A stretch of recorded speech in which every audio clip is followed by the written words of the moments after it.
Hello friends, welcome to Run Study. Run Study में आप सभी का स्वागत है।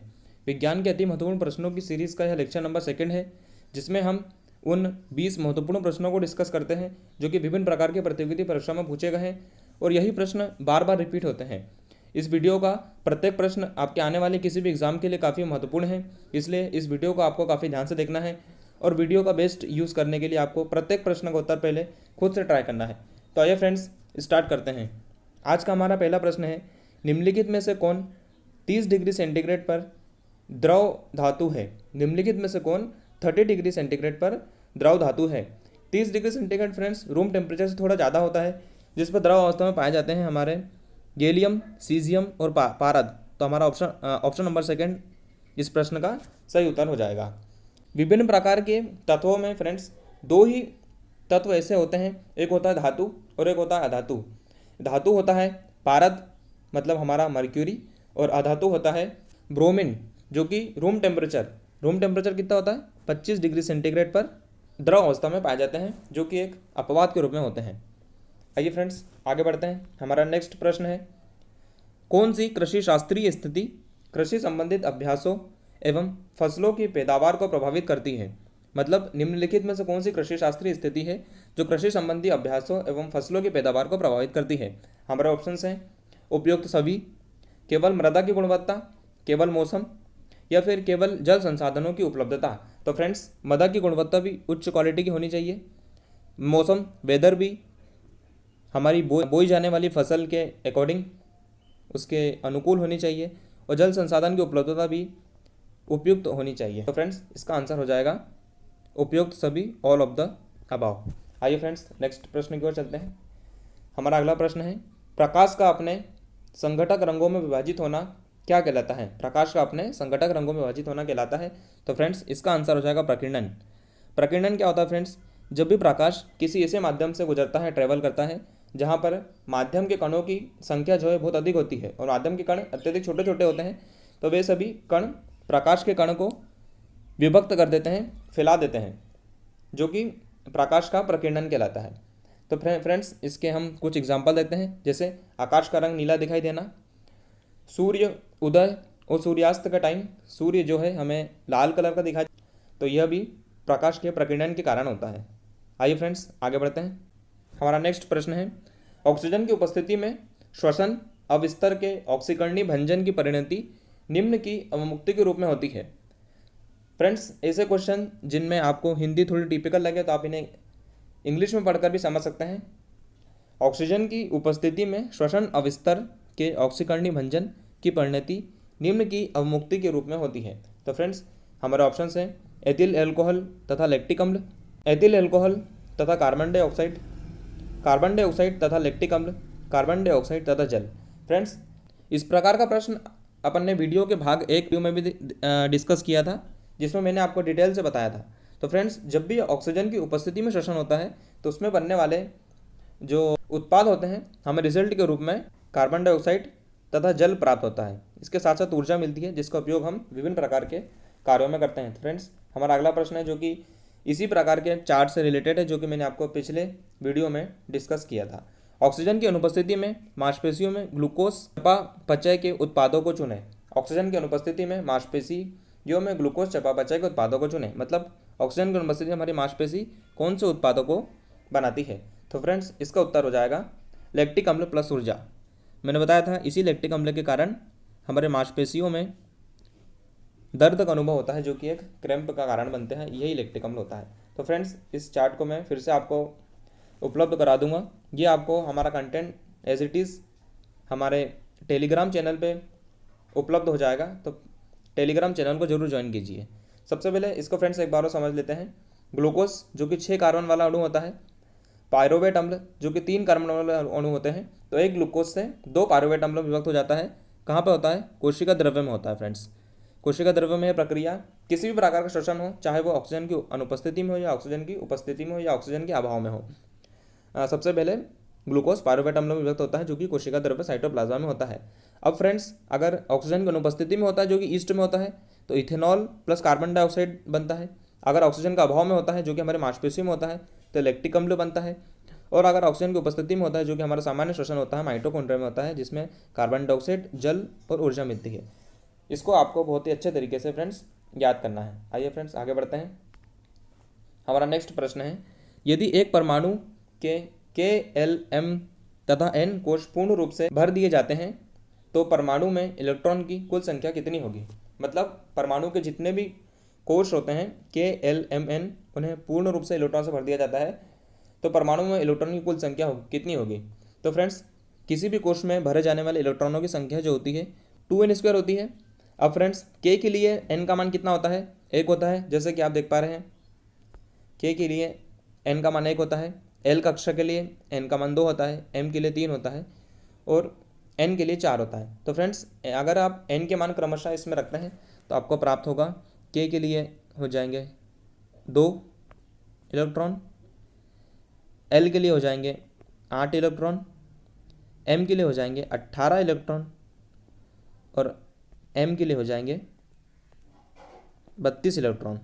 2 मतलब आप यहाँ 1 रखेंगे तो 2 हो जाएगा, जब यहाँ 2 रखेंगे 2 दूनी 4 दूनी 8 हो जाएगा, जब आप यहाँ 3 रखेंगे तो 3 क्या 9 दूनी 18 हो जाएगा, जब यहाँ 4 रखेंगे तो 4। फ्रेंड्स इस सबको आप जोड़ लेंगे, मतलब पूर्ण रूप से भरने के लिए फ्रेंड्स 8 और 2 10 हो जाएगा, 32 और 18 50 हो जाएगा। तो इसमें आपका आंसर आ जाएगा ऑप्शन नंबर 4 60 इलेक्ट्रॉन।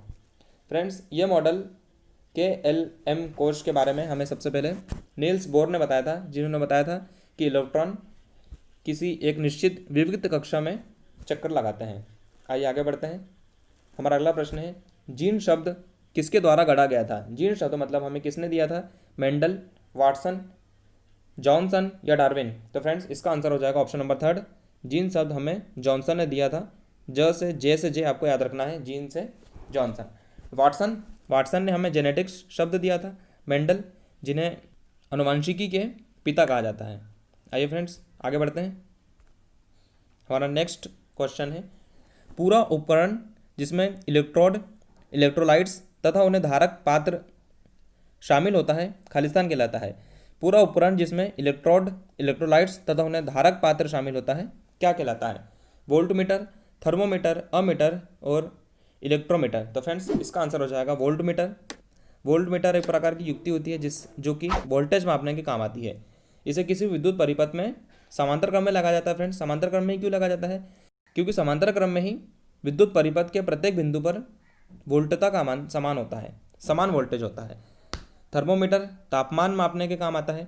अमीटर विद्युत धारा को मापने के काम आता है, जो कि विद्युत धारा को एम्पियर में मापती है। फ्रेंड्स अमीटर क्या होता है, अमीटर को विद्युत परिपथ में किस प्रकार लगाते हैं, अमीटर को विद्युत परिपथ में हम श्रेणी क्रम में लगाते हैं। श्रेणी क्रम में क्यों लगाते हैं फ्रेंड्स, क्योंकि श्रेणी क्रम में विद्युत परिपथ के प्रत्येक बिंदु पर विद्युत धारा का मान समान होता है, जिसको मापना होता है उसी क्रम में लगाएंगे। जैसे वोल्टमीटर को हम समांतर क्रम में लगाते हैं क्योंकि इससे हमें वोल्टेज मापना होता है, और विद्युत परिपथ के प्रत्येक बिंदु पर वोल्टता का मान समान कब होता है, जब हम समांतर क्रम में लगाते हैं। और अमीटर को हम कौन से क्रम में लगाते हैं, श्रेणी क्रम में लगाते हैं, क्योंकि श्रेणी क्रम में प्रत्येक बिंदु पर विद्युत धारा का मान समान होता है और अमीटर से हमें विद्युत धारा ही मापना है। आगे बढ़ते हैं।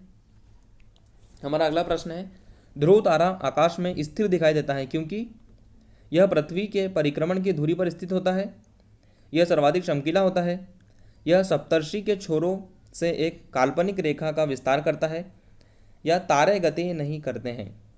तारे गति नहीं करते हैं। तो फ्रेंड्स इसका आंसर हो जाएगा ऑप्शन नंबर 1, यह पृथ्वी के परिक्रमण की धुरी पर स्थित होता है। आगे बढ़ते हैं।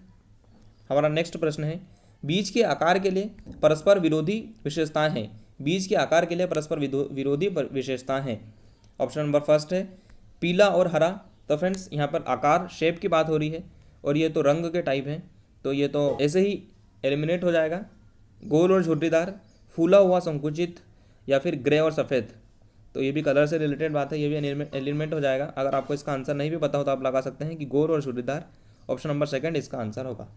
आगे बढ़ते हैं। हमारा प्रश्न है, निम्न प्रदत्त सूची में से उस वस्तु का चयन करें जो कि प्राकृतिक संसाधन नहीं है। बहुत ही सिंपल सा वेरी इजी क्वेश्चन है। इसका आंसर हो जाएगा बिजली, क्योंकि जल भी एक प्राकृतिक संसाधन है, वायु एक प्राकृतिक संसाधन है, मृदा भी एक प्राकृतिक संसाधन है। आइए फ्रेंड्स आगे बढ़ते हैं। हमारा नेक्स्ट प्रश्न है, अपचयन होने से पूर्व धातु सल्फाइड को इनमें परिवर्तित करना पड़ता है।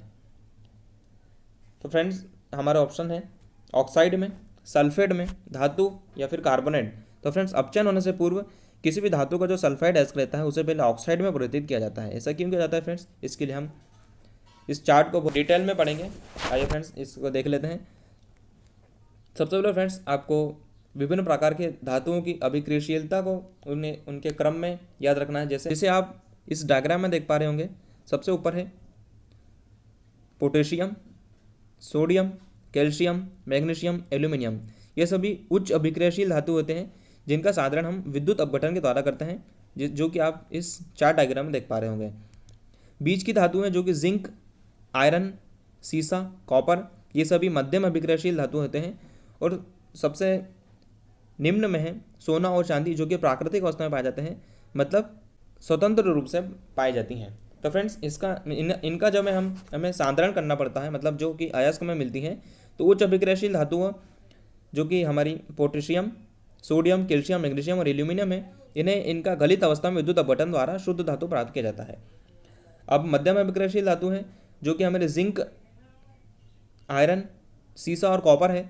तो अगर ये इनके कार्बोनेट अयस्क के रूप में मिलती हैं तो हमें इसमें निस्तापन करते हैं, या फिर सल्फाइड अयस्क के रूप में मिलती हैं तो हम इनका भर्जन करते हैं और फिर इसे हम धातु ऑक्साइड में परिवर्तित करते हैं। फ्रेंड्स धातु ऑक्साइड में परिवर्तित करना बहुत ही आवश्यक होता है। इसके बाद अपचयन करवा लिया जाता है और धातु को शोधन हो जाता है। सोना, चांदी तो वैसी निम्न अभिक्रियाशील धातु है, स्वतंत्र रूप में पाई जाती है, तो सीधा इसका भर्जन करके धातु के रूप में प्राप्त कर लिया जाता है। फ्रेंड्स धातु को उसके अयस्क से सांद्रण करना एक अपचयन का प्रक्रम होता है। अपचयन जिसमें ऑक्सीजन मुक्त होता है और या फिर हाइड्रोजन जुड़ती है, तो प्रक्रिया जो है अपचयन कहलाती है। आगे बढ़ते हैं। हमारा नेक्स्ट प्रश्न है, निम्न में से क्या एक प्रकार का उपकला मतलब एपिथेलियल ऊतक नहीं है? तो फ्रेंड्स इसका आंसर हो जाएगा संयोजी, क्योंकि संयोजी अपने आप में एक अलग प्रकार का ऊतक है। शल्की एपिथेलियमी ऊतक का ही भाग है। स्तंभाकार एपिथेलियल ऊतक होता है और घनाकार एपिथेलियल ऊतक होता है। फ्रेंड्स एपिथेलियल ऊतक को थोड़े डिटेल में पढ़ने के लिए आप इस चार्ट डायग्राम को अध्ययन कर सकते हैं। आइए फ्रेंड्स आगे बढ़ते हैं। हमारा नेक्स्ट प्रश्न है, निम्न में से कौन सा जीव सूक्ष्मदर्शी नहीं है?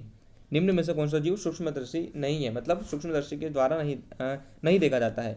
जीवाणु सूक्ष्मदर्शी होता है, विषाणु होता है, अभिमा होता है जो कि एक प्रकार का प्रोटोजोआ होता है, पर जूं जो है सूक्ष्मदर्शी जीव नहीं है। आगे बढ़ते हैं। हमारा नेक्स्ट प्रश्न है, कोशिका स्राव निम्न के द्वारा संसाधित और संकुलित किए जाते हैं, मतलब कोशिका स्राव प्रोसेस्ड एंड पैक्ड किसके द्वारा किए जाते हैं?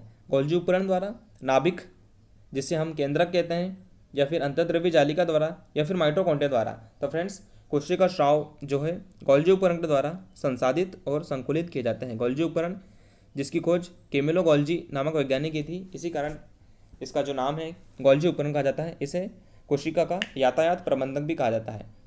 हम आगे बढ़ते हैं। हमारा नेक्स्ट प्रश्न है, मानव आहार नाल में भोजन विभिन्न हिस्सों में किस सही क्रम में यात्रा करता है? तो फ्रेंड्स इसका आंसर हो जाएगा ऑप्शन नंबर 3। सबसे पहले भोजन मुख में जाता है, देन ग्रसिका से होते हुए आमाशय में जाता है, छोटी आंत और फिर बड़ी आंत में जाता है। फ्रेंड्स इसे समझने के लिए हम इस डायग्राम में देख लेते हैं। आप देख पा रहे होंगे, सबसे पहले भोजन हम मुंह में ग्रहण करते हैं। मुंह के बाद यह ग्रसिका है जो कि हमारे भोजन को आमाशय तक ले जाती है। आमाशय में भोजन का पाचन लगभग 4 घंटे तक होता है। फिर क्षुद्रांत जिसे हम छोटी आंत कहते हैं, भोजन का पाचन यहाँ पे होता है। फिर बड़ी आंत जहाँ पर भोजन के पाचन की प्रक्रिया संपन्न होती है। आइए फ्रेंड्स आगे बढ़ते हैं। हमारा नेक्स्ट प्रश्न है, एल्कोहल का आणविक सूत्र जो कि प्रोपेन से व्युत्पन्न किया जाता है क्या है? तो फ्रेंड्स एल्कोहल जिसमें सिंगल बॉन्ड OH समूह लगा होता है, एल्कोहल रहता है जो कि सभी में लगा हुआ है। तो फ्रेंड्स प्रोपेन से क्या मतलब है? प्रोपेन जिसमें कार्बन परमाणुओं की संख्या 3 होती है।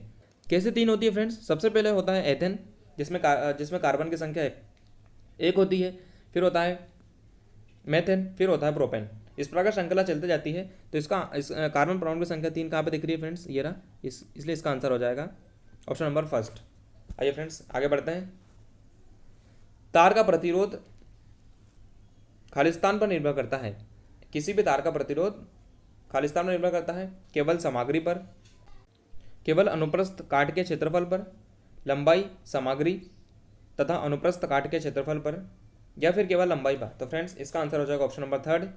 लंबाई पर भी करता है, सामग्री पर भी करता है और अनुप्रस्थ काट के क्षेत्रफल पर भी करता है।